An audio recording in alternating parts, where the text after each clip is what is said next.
Welcome back to the show. Welcome back to the show. Welcome back to the show. I'm Billy, the host. Welcome back to the show. Welcome back to the show. Welcome back to the show. Welcome back to the show.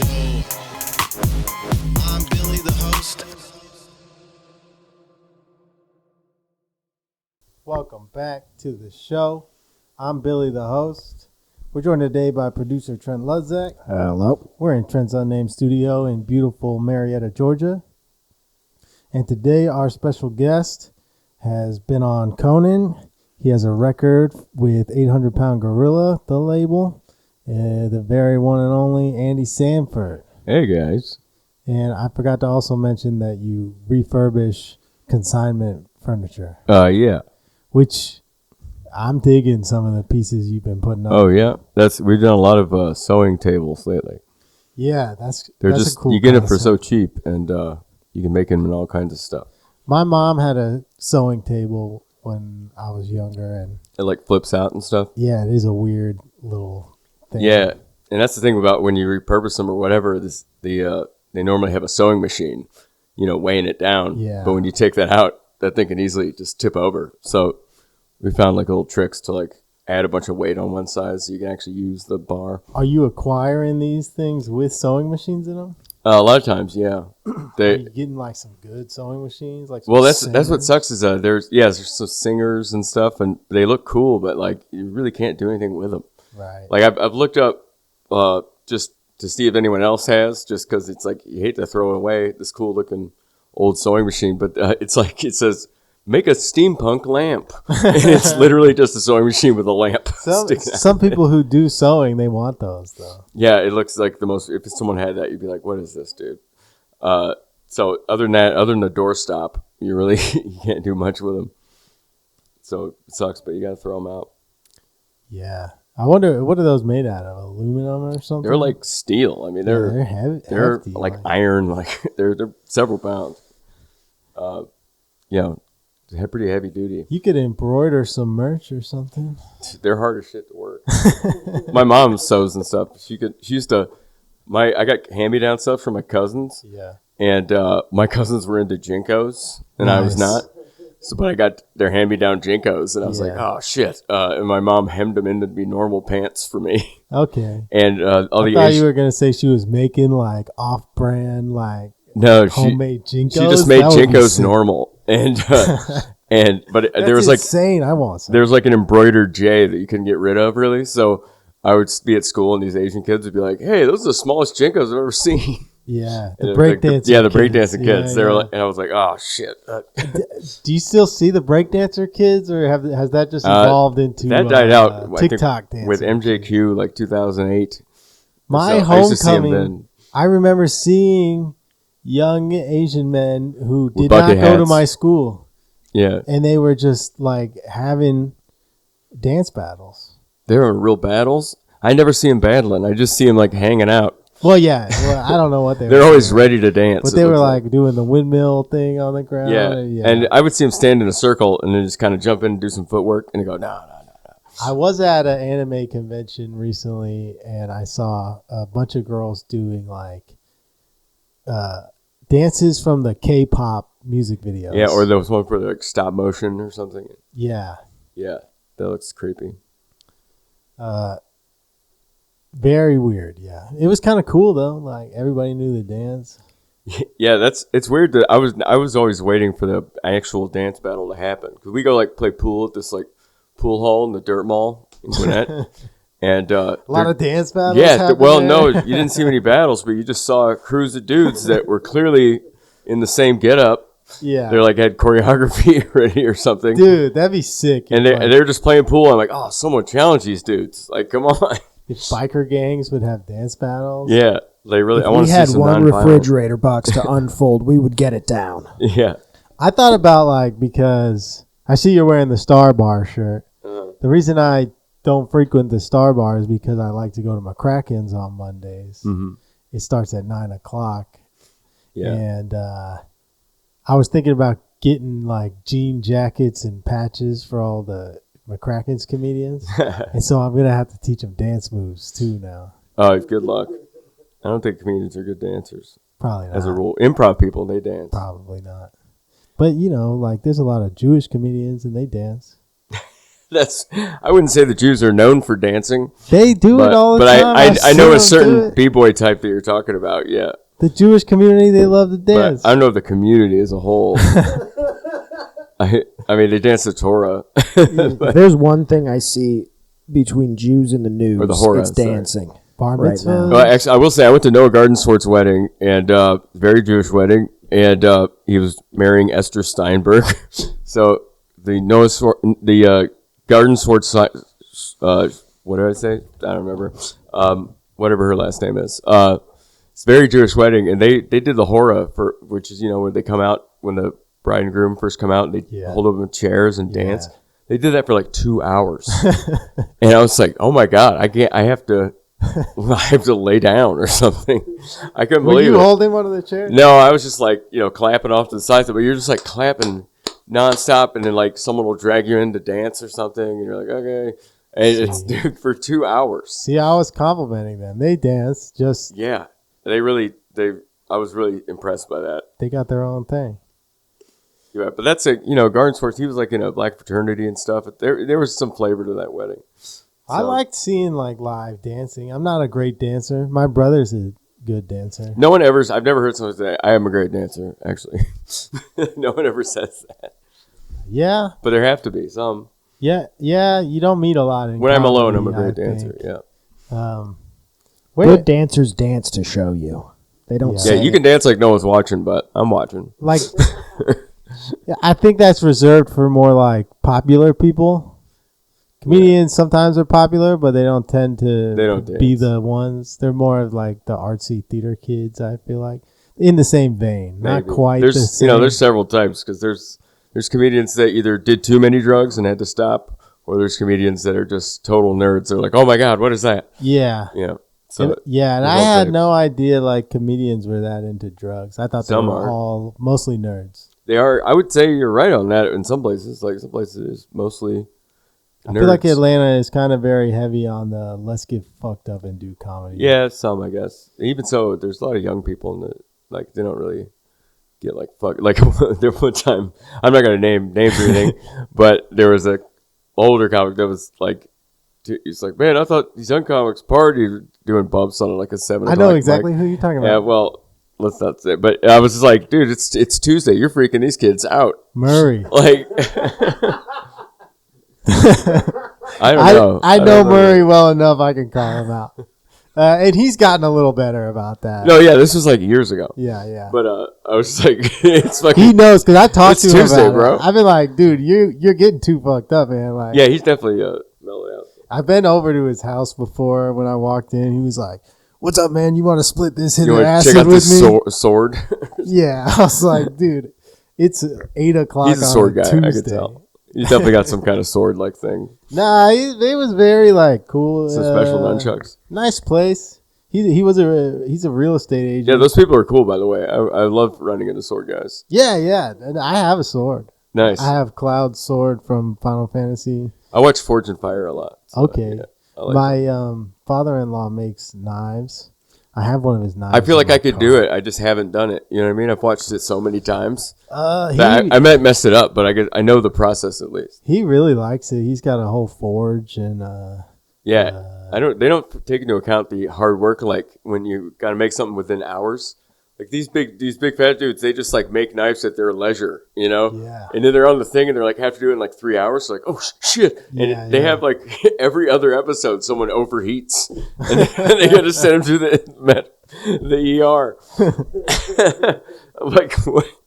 Dude, guys, you got to practice this.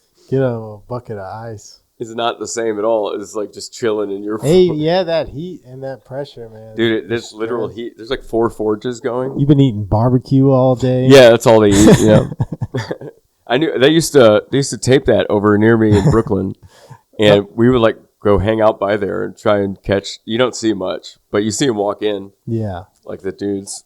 Did you like living in New York? Yeah, I liked it a lot. I had to move when I did just because COVID and stuff, and I knew I was overdue to tape a special, and So I knew I already had to like work stuff out, get over the Crohn's stuff. I had these surgeries and stuff, so I had to recover from that. And a hole in my stomach and all that, and then and I was like, to do all this and wait on New York to come back. I just it's gonna be a lot easier in Atlanta, where half the people don't seem to know COVID happened. So I mean, as unfortunate as that is, but I was like, damn it. They refused to believe. Yeah, people were pretending like to not know what I was saying because I had a mask on. Like I was like, I asked for a lighter, and she's like, "What?" I'm like, "A lighter." Around. And she's like, "Oh, you've been reading lips this whole time." Okay. There's a lot of people hard of hearing around here. Yeah, well, that wasn't the case. It was like it's like making a political statement to put on a mask. But also, like, nobody around here is wearing a mask. Yeah. I go into a coffee shop. I'm like, "Can I get a drip coffee?" She's like, "You need to put a mask on before you order." And I'm like, "All right." So I go to my car. And we did what? When you sat down, it was okay? Yeah, exactly. You could take it off and eat. It's a joke. It's not helping anything. So if we're all going to die, we're all going to die. Let's just do it. Well, I don't know about that stance, but I will say if we're going to say it's okay to not have a mask on sitting down. We got lucky for sure.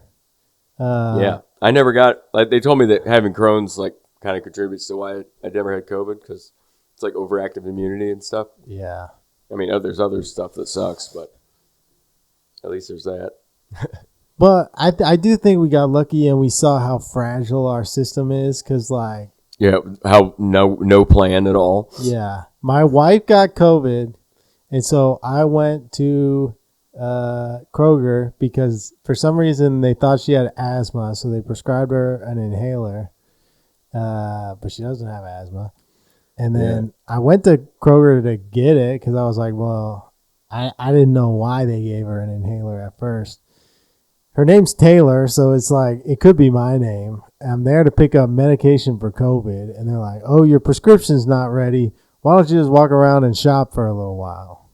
And I'm like, aren't I going to spread COVID? Yeah, it's like, don't I totally have COVID? Yeah, so, that's kind of crazy. And that's the grocery store. That's where you get food. Yeah. So it's like, if it was no one knew how to act, about it.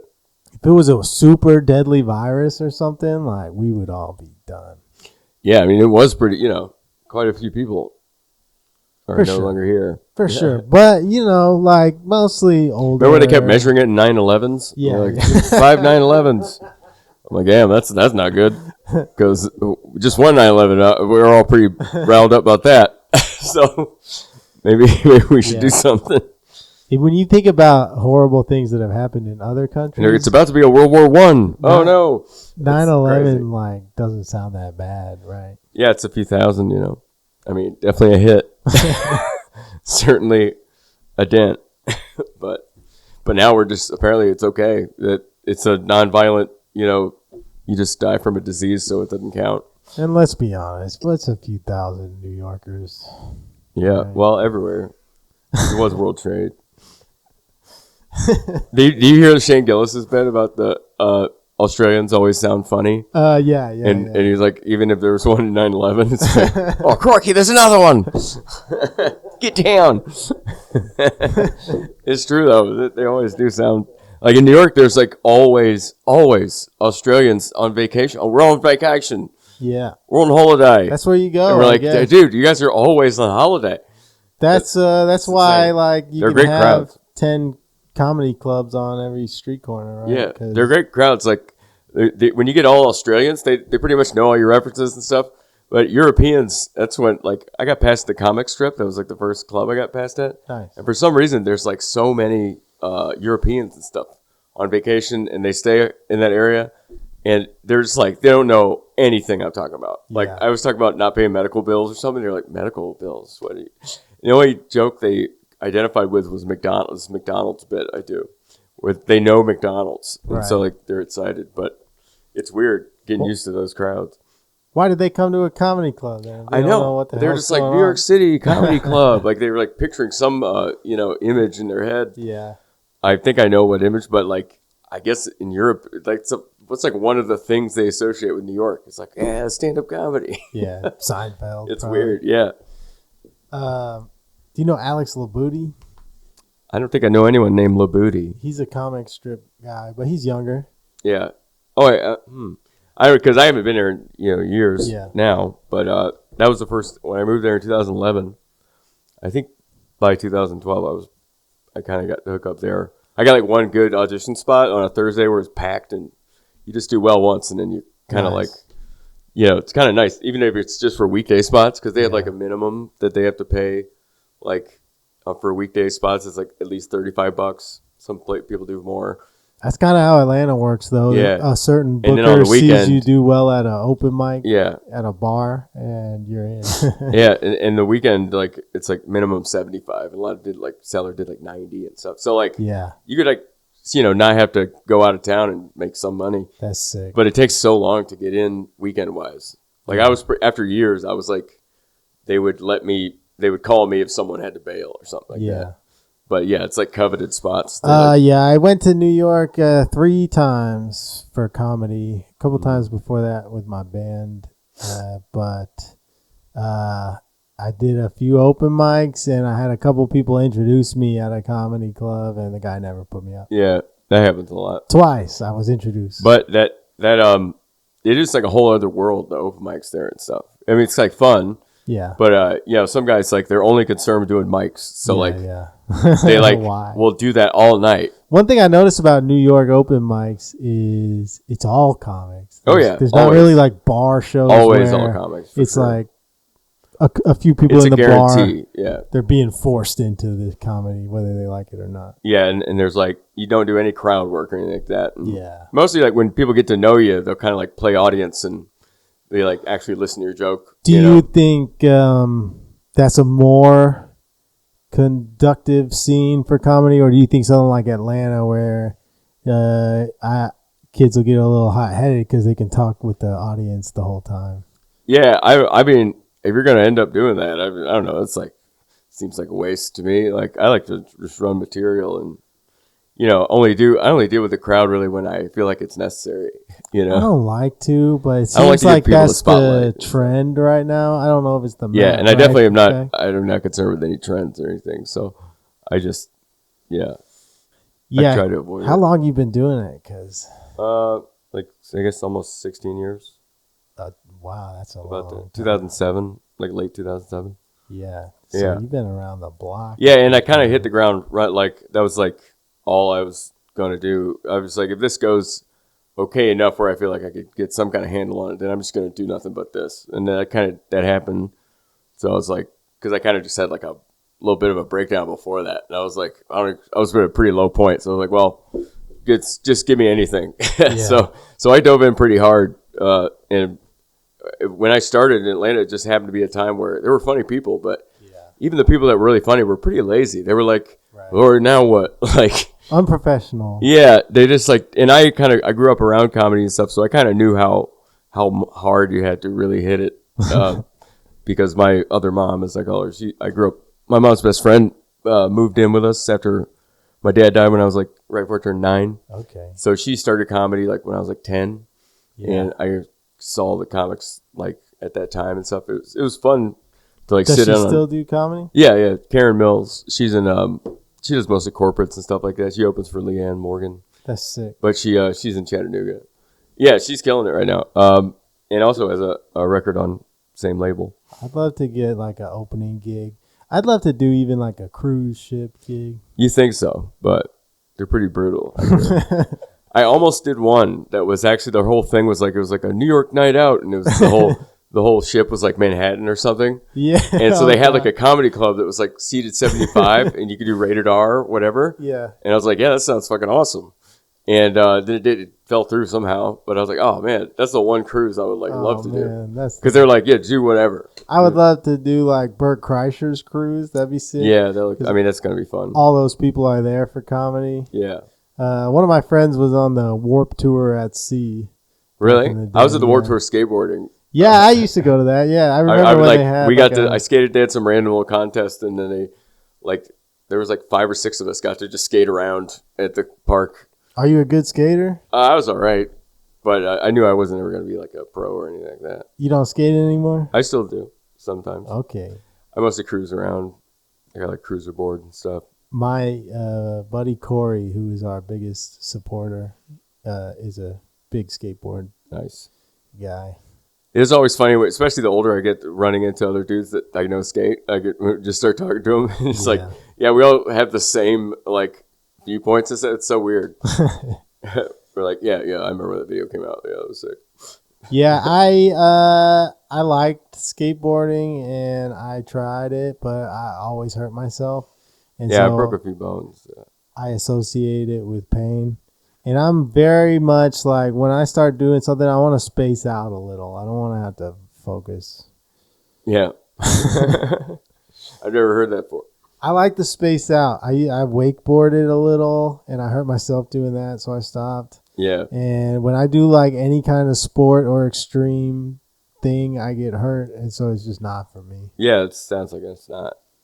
Like, well, that's the other thing. When you skateboard, even when you're like pretty good at skateboarding, you can just tell, like, the dudes that I grew up around skating, like with some of the dudes that end up being the hugest pros, like Justin Brock, Grant Taylor, and stuff. And they were like a little younger than us, and we were just like, you just see them hook themselves down stuff without even thinking, and just having stuff like on lock where you're like, okay, yeah, that's that being confidence pro right there. Is like half the Just battle. being that good, like where you just know, yeah, I'm gonna do this now. Yeah, and you just do it. It's like that's nuts. Yeah, I will go into like a trick or something, being like, I don't know what I'm about to do right here. Or I would just think like, I feature. can't actually do this.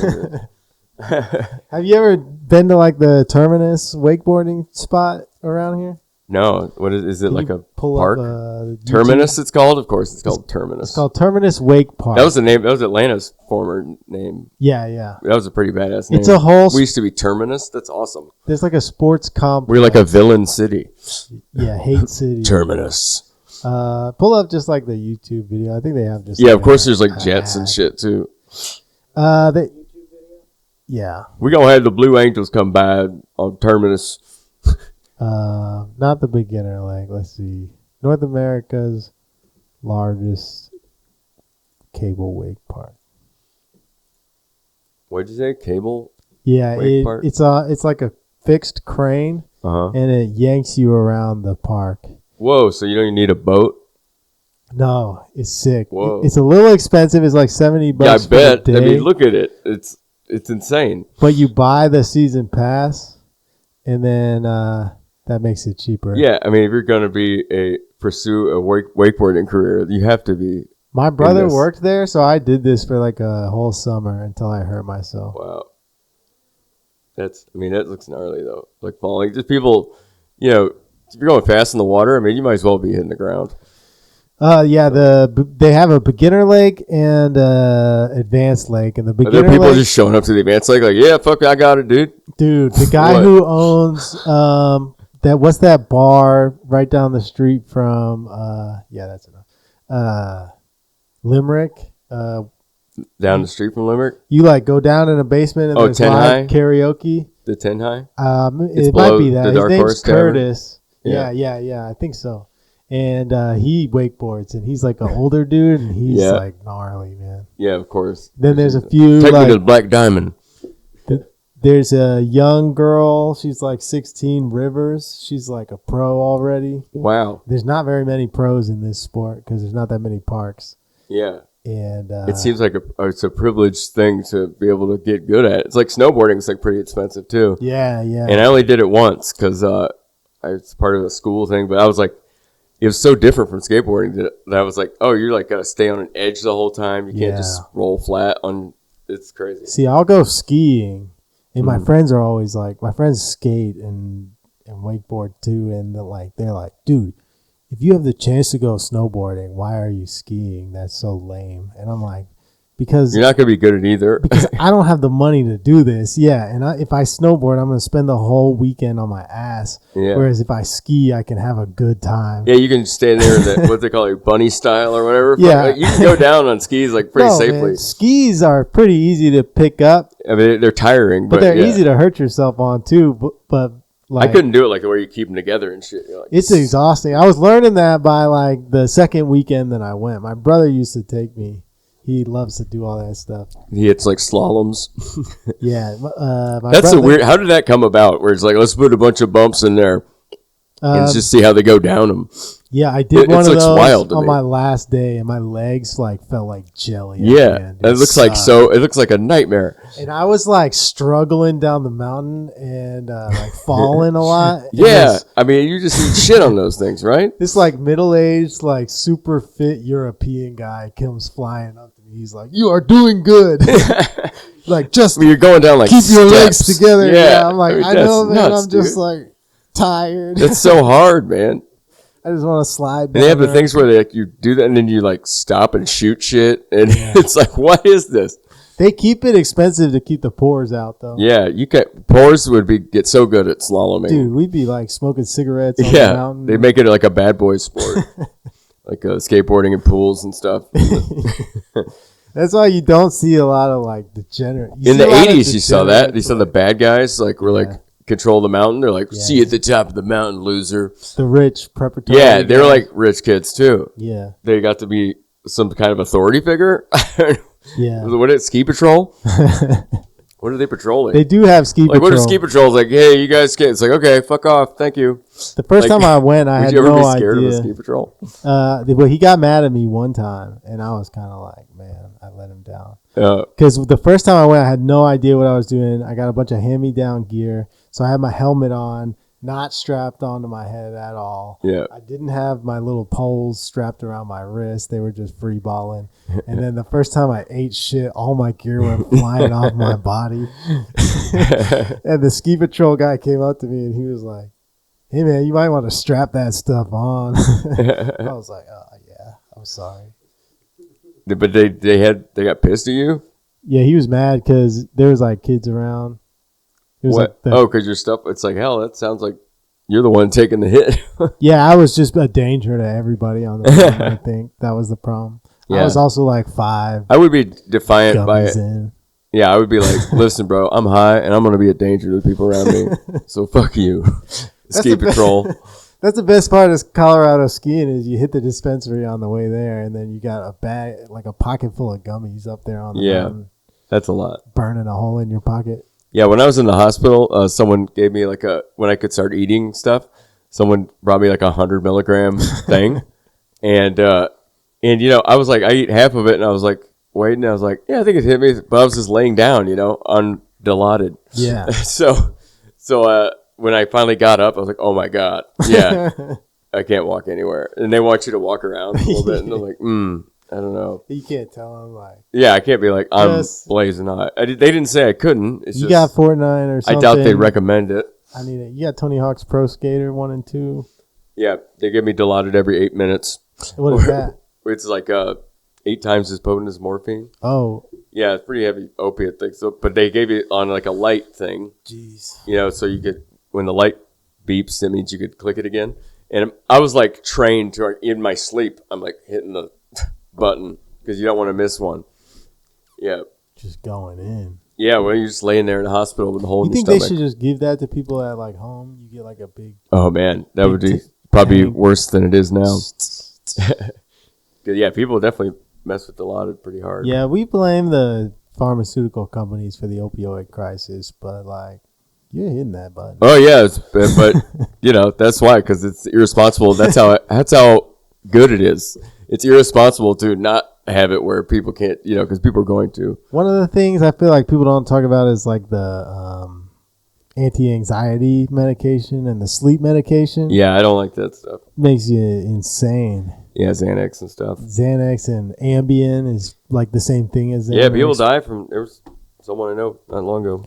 Dude, if you like withdraw from Xanax, you can have literal Yeah, seizures and hallucinations, like hallucinations. nightmarish You hallucinations. can die from Xanax withdrawal Yeah. and alcohol and Xanax together. But if you Pretty go to some quack doctor in Atlanta and you say, hey, I don't feel good, he'll write you 100 Xanax today.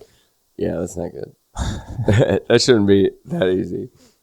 Yeah, I'm lucky I never liked that stuff because I just seen people It's dangerous, man. You see a lot of kids forget everything. doing it, you know, little peep Yeah. in them. It's like, Luckily, there's not much of that in the upcycling furniture business. you never found any drugs in No, I mean, I know some dudes clearly smoke weed, but that's about it. One time, my friend found like a bag of mysterious pills inside an old like I bet. consignment guitar. That sounds fun. Yeah, You could just look them up. there was a hardcore band in California that got arrested because they were smuggling weed in the speakers. Oh, They had wow. the big speaker cabinets, and they were just stuffing them full of bags. They didn't even have gigs. Just- They were kind of a sick band, honestly. oh, wow. Of course, give it to a real good band. Yeah. No one would suspect it. I knew a band that was selling like just wax pens and edibles at the merch table every Wow. show. Depending on where they played, they would bust out the whole display. I was like, Wow. that's a good idea. Make some money on tour. Merch is always funny to me because I did this gig in South Dakota. There was this club called Fat Daddy's Comedy Club, and they had like 8 shows over the weekend. I was like, are there this many people here? And they're like, yeah. And I was like, oh man, this is gonna, they had like one show where there's enough people, and the next one has like 8 or something. Yeah. But the guy I was working with, he had this merch pitch that was like 8 different types of shirts for like kids up to, everyone. There was a shirt. Yeah. And I don't remember what the whole theme was, but it was like 8 different shirts. Yeah. And we were doing a show for one party of 8 people. And One of every size. Yeah, and then he closed. I was like, dude, don't tell me you're not setting up that. Don't set up that shirt thing. It's one group. They're gonna just fight. And he set it up real quick, and then they walked like, thanks so much, y'all, and they just kept walking. And I was like, dude, Respect though. it's like making me sad. I used to do that. People used to give me like because I used to do on the road with my band. We'd have a day off or a show would fall through or something. So we would just look for an open mic comedy Yeah. in whatever city we were in. And usually DIY bands will like roll 2 bands deep. Uh-huh. So I would just show up with like 12 people to every open yeah. mic. And then I was the hero. Yeah, And you I would definitely set up my get thrown merch up. table for the band there. So I think like, setting up merch, Oh, I just hate doing it. it's like filming, right? You just get in the habit. Yeah, I sometimes I don't feel like doing T-shirts or anything. Like I did have T-shirts of my album cover because I liked it a lot, and I think I still will do some hoodies because that looks sick. But Yeah. otherwise, like I hate putting like some, especially for something from your act on the show. Cause Oh, like yeah. I cringe yeah, so hard. just like, and then you got to keep up with sizes all the time. It's just annoying. You just feel like a merchant. I'm going to do a hoodie for the podcast. That was the whole I think ploy. everyone can get a large hoodie. Yeah, yeah. Because if you're a chick, you want it to be your boyfriend's or something. And Yeah. no, sorry to be sexist or whatever. I don't know. But but it seems like everyone's wearing a large. We're in Marietta. You can be sexist here. Well, I think it'll be broadcast beyond Marietta. Right. Nobody outside of Marietta is going to listen to it, though. Marietta's pretty that's the ratchet, man. problem. Like every time I used to be here for different reasons, like It's fun, drugs and man. stuff. But over the years, I always associate it with, That's the art community. yeah. Friend of the show, Dave Oakley, used to buy heroin 2 houses down. Yeah, which way? No, I'm just kidding. That way. My friend who used to do comedy, he said his crack house was over here. Yeah, I had to stay at a place that was, there were drugs around for sure. It was just like, it was all just seemed very Marietta. It was Yeah. like, yeah, man, just you won't hit that. They had That's the slogan for Marietta. It's like, go and hit that. it's gone now, but they had a meeting spot for AA, NA over in Marietta. It was above the liquor store. Oh wow! So if you're not going, either way, you're going there. It's like, which path do I choose today? Like the Upstairs. meme with the castle and the Halloween. I don't know the castle meme. There's like 2 paths. One's like the happy. I try not to keep up with castle, and memes, one's like but- the spooky castle. Oh, Fork in the road kind of thing. I just familiar. see them, man. People share them to their stories for some reason. Yeah, it's that's amazing it. what ones get popular. It's weird. So you can go to the meeting, or you My can go favorite straight meme to- ever was it was a mini horse just on a beach and he's staring out the ocean and it just says, "I think I'm gay." That's like the funniest one I've ever seen. That's pretty accurate. Yeah, My- I think you could easily put Jack Handy. One, I love Jack Handy jokes or like deep thoughts and all that. Yeah, Like all those could be just amazing memes. I used to Some do have been. Twitter a lot. I would make memes on there. I used to collect Jack Handy jokes like from friends, and I know like all these different comics. I know what their favorite one is, and it makes me think of like what my favorite one is. Which you ever heard something so funny because it's like a million things at once. You're like, what the fuck? It's just a Jack Handy deep thought, and he goes, you know, anytime I see some guy or something screech across the room and latch onto some guy's neck, and the guy starts freaking out and tries to hit it off, I have to laugh because what is that thing? that's just the whole joke is what is it? Is he talking about a woman?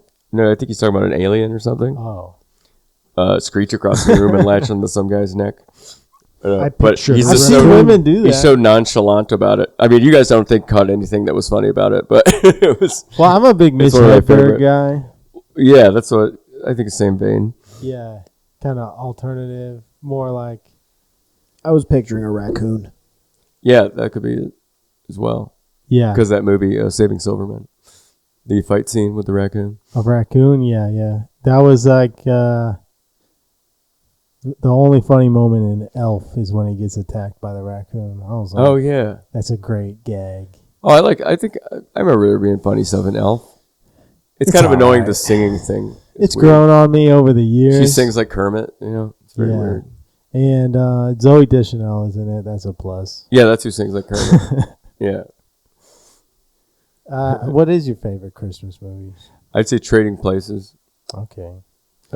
Technically a Christmas movie. Got the whole Santa scene where he's Okay. eating the fish through the beard. It's disgusting. I'm going to have to go with Jingle All the Way. I hardly remember that one. Arnold Schwarzenegger. Oh, I thought that's the one where he's trying to get the action figure. Sinbad. That's Jingle All the Way. Yeah. Wow. Okay.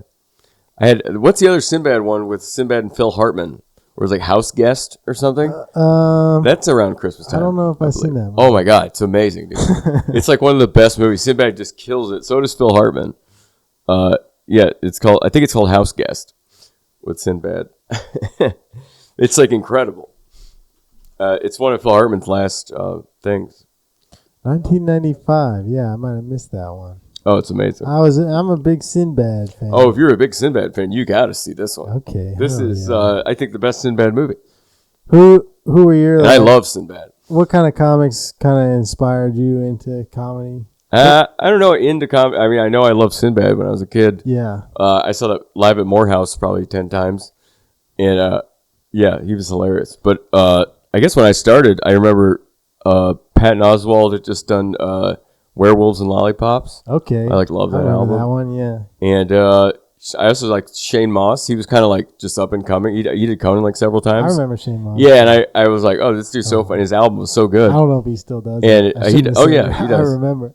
Yeah, he's He got kind a of lost his he's got a mind whole pretty hard for a while. He's got a psychedelic thing where he's like all about psychedelics. And stuff. Okay. But yeah, I mean, I just like hit him up. I was like early on in comedy. I was just like, hey, what should you do? I was like, what did you do? Like, did you do festivals and shit like that? And he answered me the whole way, but we ended up being friends later. That's sick. He was like, I'm glad you're funny because that would be weird. Yeah. If you just get to know someone and then you do like a show with them and they're like, oh, fuck. Yeah. They're They're bad. just like a stalker or something. They're just or- really bad at comedy, but Yeah. there was like everything. I'm like, yeah. I don't know. I can live with that. I like Well, watching like bad he kind of had to comedy. vouch for me, sort of like to get the spots. I I'll was like, put somebody bad on my show. I don't care.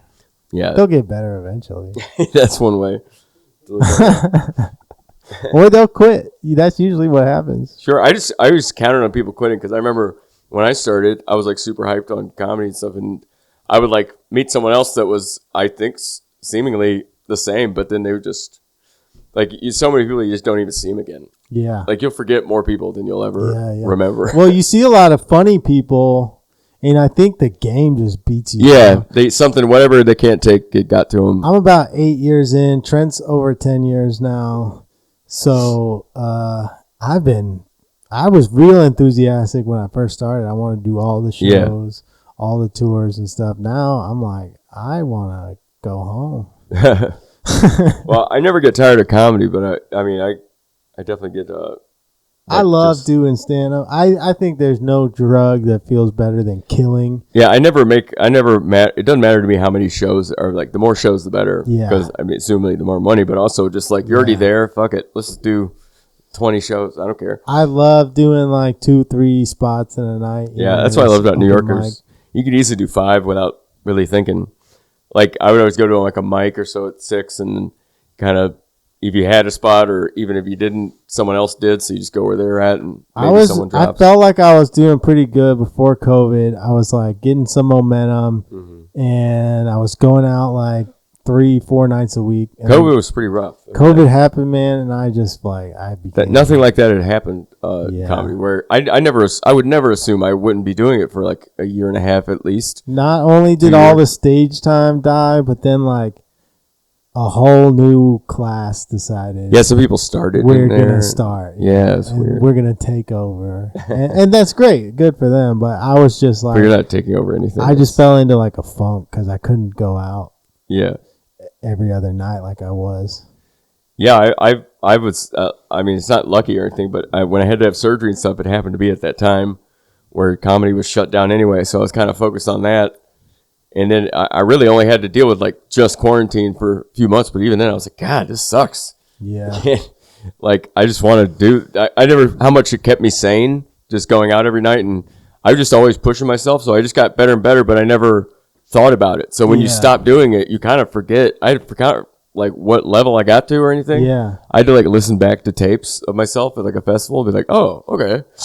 I felt like coming back, I had to prove myself like all over again almost. Yeah, in some ways. And you know, I'm happy for everybody who really like bloomed and came out of their shell during that time coming back. Because I think Atlanta's back for sure. Mm-hmm. I don't know how New York is or anything, but you know, comics are going on Live Nation tours, and well, it's just like a different, you know, whole thing. Like, there's no industry here, which is good. Yeah, there shouldn't be. I don't think there should be as many shows as you can without being watched by whoever. There's no pay to play mics. There's no bringer. I mean, mics. that's great that there's no pay to do comedy mics, because that's so you don't have to do those in New York either, but they're around. So I could see people just not knowing where to go, and they just get sucked into those. Yeah, and I feel like even the good mics, and they don't mind paying a couple bucks to not have some of the things that are at the regular mics. A lot of the bars too, though, they expect you to like buy a ticket or get a drink or something. Drinks, it's like 5 p.m. It's like,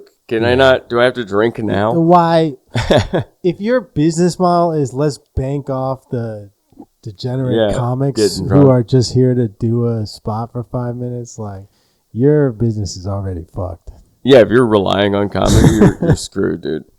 Like, yeah, you should do that if you can afford to, and then, you know, it'd be cool anyway. But like, if you're like, this needs to save the business, it's like, well, don't.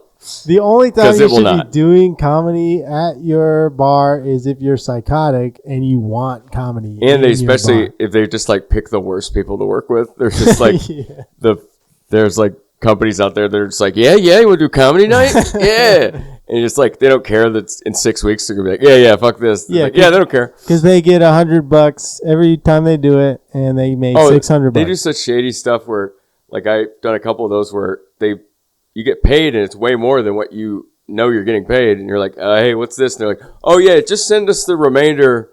When I'm like, so you're like putting the tax on me? Yeah, no. Like, and then also, it's like, they know comics will like forget to do that or not be able to. And so they'll like get free work from them later. Oh, so now like, you owe me. Yeah, so they're like, it's cool, you can just do a weekend. Like, I had a friend that did a whole weekend worth of stuff with him and knew he wasn't going to work with him again. So he's like, yeah, do you send that remainder? He's like, oh, yeah, I didn't get to that. Yeah. And it's like, okay, we do some dates. He's like, yeah, I don't think so. That was a good thing about COVID, though, was I was just grinding in stand-up trying to take whatever I could get for money. So I probably would have done something like that. But now, like, it forced me into the lane of, I was already doing a podcast, but it made me be like, oh, I need to have something else besides just stand-up. Yeah. And I decided that podcasting was the best lane. Plus, if you like doing it, you know, it's like, I do anything, it's like the whole thing's just getting as good as possible at it. Yeah. So I love doing this show. That's why I had to move from here when I did, just because I did everything you could do. And then I always wanted to live in New York too for a while, but I'm glad I did that. But I missed New York. That's like 2018, 19. So that's not going to happen. So I'm trying to make it happen from here. That was a good change for me because it allowed me to focus on something that wasn't stand-up. So I think that in turn made me a little more relaxed about stand-up and better. Where you're not obsessing the whole time. We've been building, and like now we have Trent's podcast. Keegan Ray does a podcast that's awesome, and it's growing really well right now. And Trent's on that podcast too. And then we have another comic that's starting a podcast in Marietta. Cool. So we started from like, oh shit, we can't do comedy anymore, and now we're like doing the thing. Yeah, I mean, that's why I think Atlanta's like almost there with like as many shows. There just needs to be a few more, and then also like a weekend club. And I think everybody needs to be friends. It's because it was fun. I was able to work with so many headliners and stuff when I was started here, and I was like. I would kind of miss that now. Doesn't happen. Yeah, it anymore. doesn't happen as often.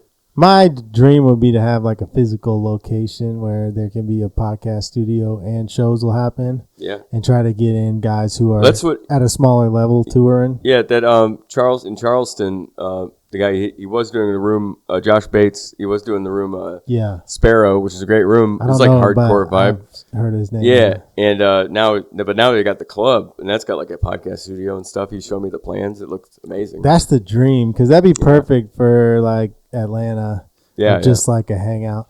And El Dorado kind of fills that void, but it's very Edgewood, underground comedy. Yeah, well, there's the nights where they have stand up, and there's like nights of improv and stuff. So yeah, but you could rent that spot out for a podcast. Miguel would be. Well, that's where we did the screening of my special was there, and it was pretty fun.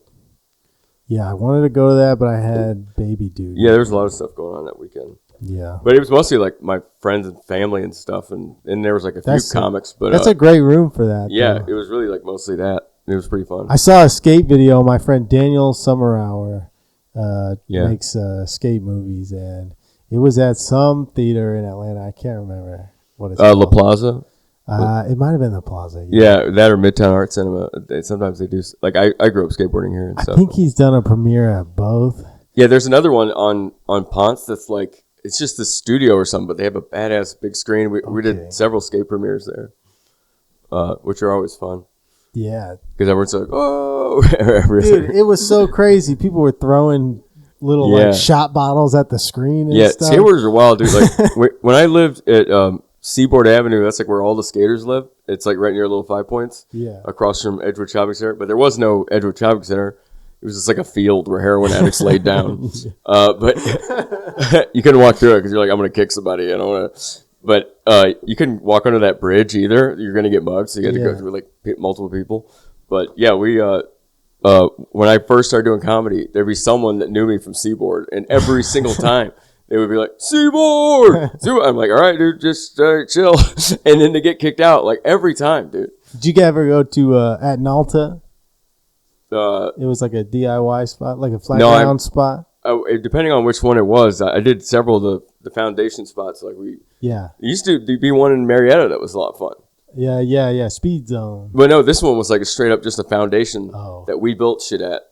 And in Kennesaw, by the Kennesaw State, they had Skates and Bruises Speed Zone, which was an old go-kart park that was they also abandoned. Had Skates and Bruises. I used to go to Skates and Bruises. Yeah, dude, that place was like a little demolition derby set up for kids. Like they had like rails that no one could do. Like, have you ever been to Rocket Town in Nashville?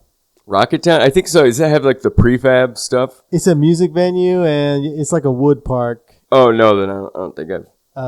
It's an indoor park, but they have like bands play there. They have a big stage and they have a little stage. Wow. My band played the little stage. It's off like outside by the skate park. Yeah. Nice. And so we skated a little that day. I'll do like a little transition stuff that I know I'm not going to hurt myself on. But yeah, that's mostly where I'm at. Yeah. And that's a sick venue. That'd be cool if they could get like comedy going there. They do a lot of like punk. I've thought a lot like for those Don't Tell shows. There's this place that I get noodles at that it's like amazing. It's like this Asian food court in Chamblee.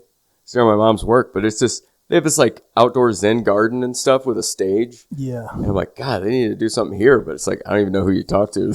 Yeah. But I it think looks you amazing. I sent my tape to Don't Tell, but I never heard anything back.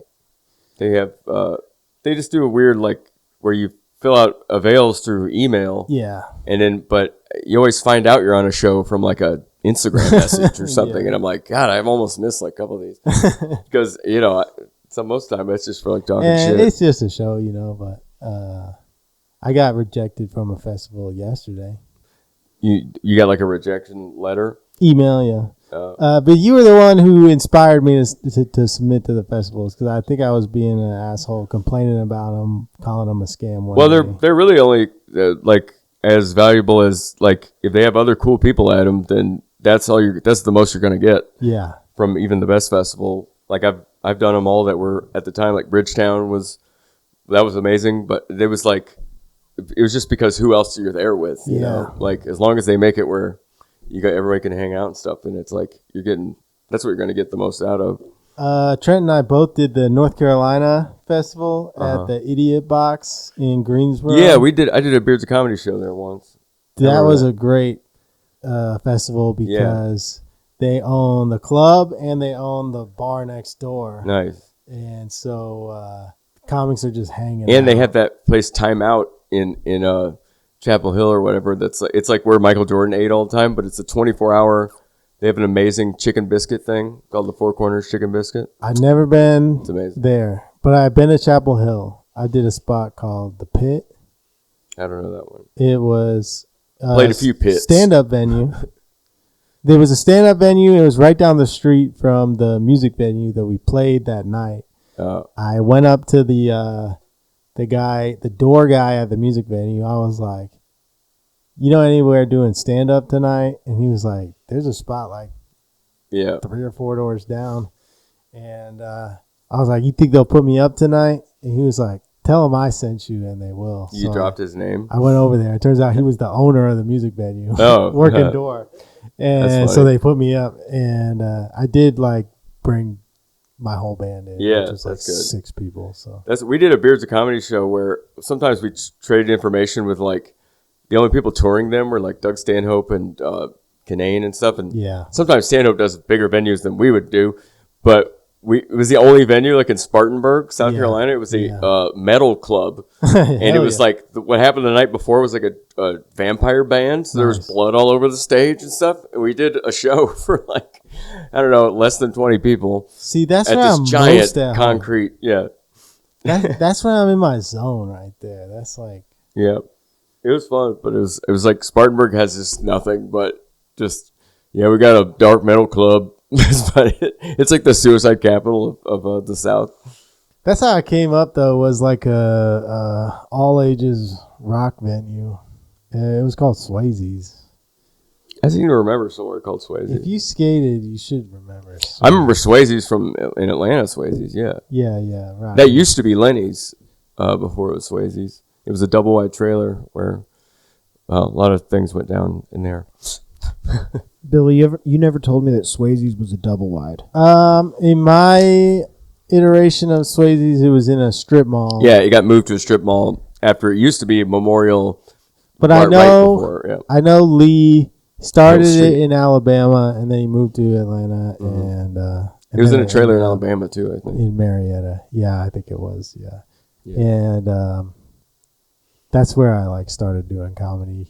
And I would just hang out there while bands were playing. Yeah, Tanner Inman, he was a comic in Atlanta back in the day, and that's where he started. That place. I would just be hanging out. Like they had a lot of bands that were just coming up at the time. Like I saw Hawthorne Heights there. I saw Cartel there. I saw like Neck Deep, Knuckle Puck. I don't know any of these, so far, but yeah. Well, they like Pure Noise. Knuckle Puck, like Mighty Ducks. It's like pop punk, but Pure Noise Records is kind of the big pop punk record label. Right now they're in like California, and the bands do big shows. They don't get played on the radio for whatever reason. I guess you can't. Radio decided a long time ago. But very much like Warped Tour bands would come through Swayze's before they were like big. Yeah, that was I got to write for this. There's a roast of Big J, Yeah. and I got to write for Mark Norman Nice. on it, and because he was writing for someone, and then they asked him to do it as well. So now he's like, "Oh shit, I already wrote."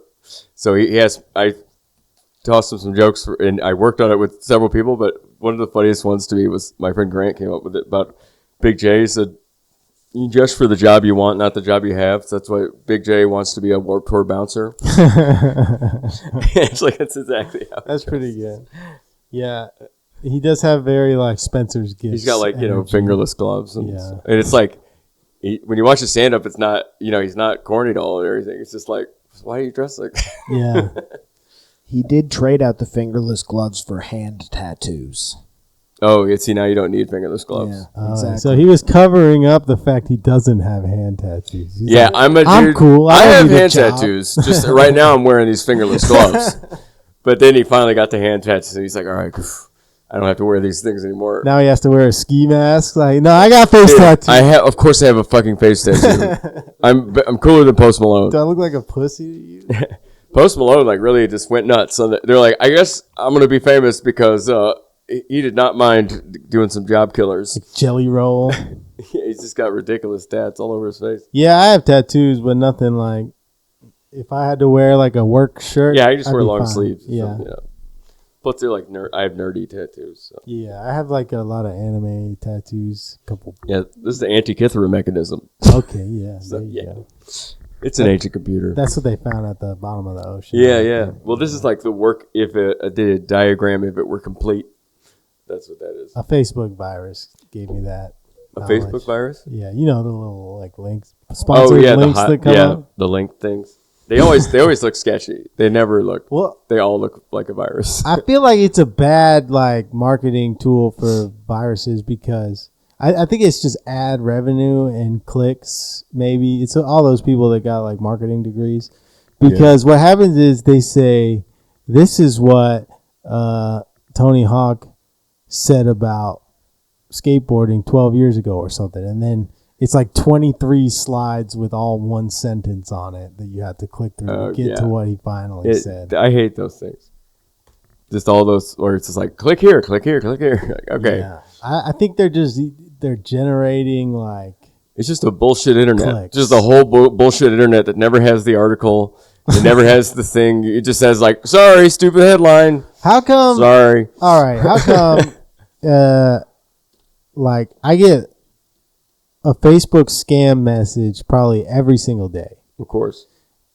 And they can't do anything about that. But if I make one song about injecting ivermectin, I'm not allowed to like sponsor that. You're not allowed to sponsor it or anything? Yeah. Well, plus they're real touchy about all any COVID stuff. They were pretty like, eh. But clearly they can catch this stuff. So why do they let the spam bots go through, I don't know. but not? I think they don't care. Yeah, they clearly. Because it's not like I have a lot of followers or something. It's not like I'm influential. Right. So So there you go. It's just like, I bet it's on an algorithm based on like who matters. Like it says and then like your don't video fuck up. has misinformation or whatever. I'm like, you guys are the ones that make the misinformation. So Yeah, how come you catch my Yeah, they have all the page with like 60 likes, but I get thousands of spam messages. I guess every day. they don't know. Anyone that's apparently good at spamming stuff, they spam regardless. So it's like a lot, I guess. they don't even want to put the effort into it. It's just like it's like raking the yard. Like you can't get all the leaves. Yeah, and they're just like, fuck it. Let the leaves fall where they fall. Let them fall. It's fall. We'll clean them up Let them fall. next time it snows or something. Winter will come and they'll freeze up and blow away. Winter gets pretty windy, so we're good with. We just let them fall.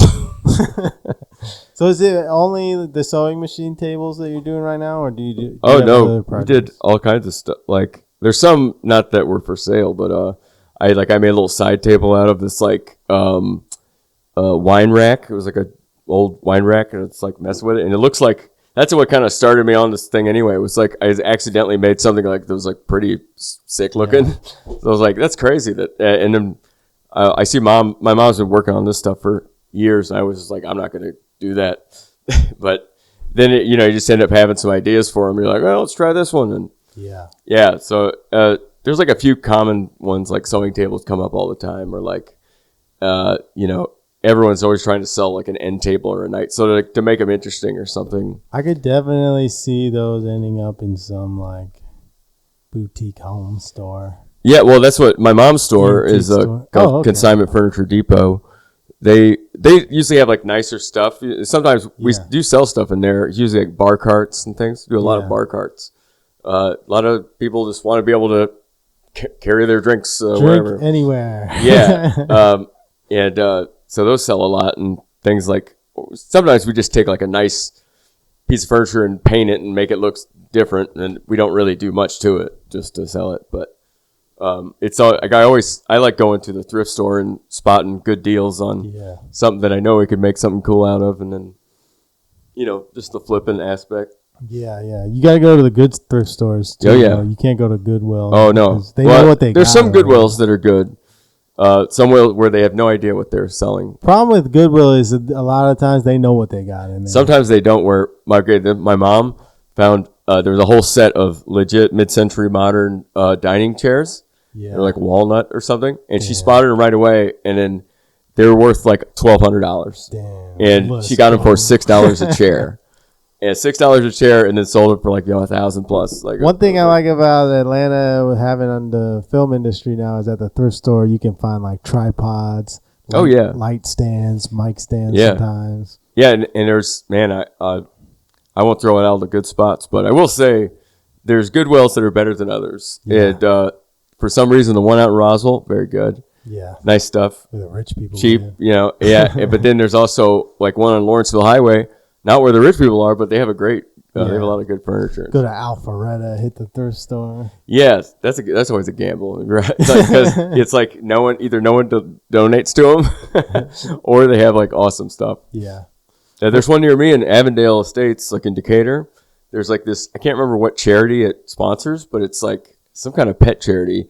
But all their stuff's like all the pants are $6, wherever. So I've got like $80 pants for like $6 there. Dude. It's pretty sick, clothing wise. Thrift store, man, it's underrated. It's where all through my growing up. Only housewives donate to those places. Yeah, so you get good stuff. Growing all through high school and stuff, I'd have get whatever shirts I want because it was like on half price day at Last Chance Thrift Store. My mom is a screen printer, so she used to just print like Hollister and Abercrombie and Fitch stuff. That's cool. And I never cared about any of that stuff. Yeah. I wanted to dress like an anime character. That's the thing. I wore slippers to school most of the time.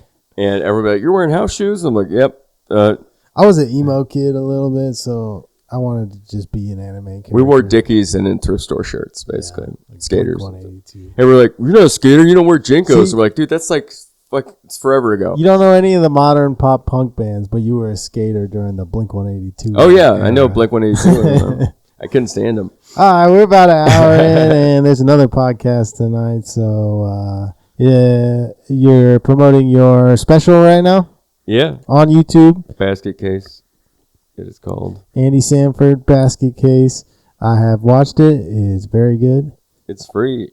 It's free. I highly recommend it. If you have Prime, my first special is free, I guess. Okay.